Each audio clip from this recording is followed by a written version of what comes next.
Hey everyone, welcome back to the channel. In today's video, I'm going to show you how to create Google Keyword Planner account.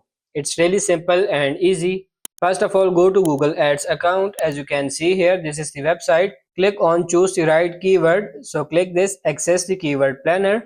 After that, click on this create new account and click on create an account. It will land you on this screen.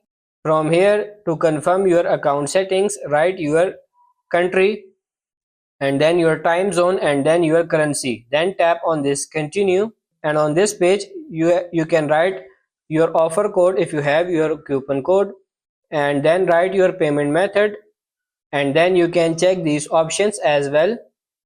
You can enter your phone number, your country, and then check this box as well, and then simply tap on this submit, and after that you will receive a code to your, and then you have to continue these steps to create your Google Keyword Planner account.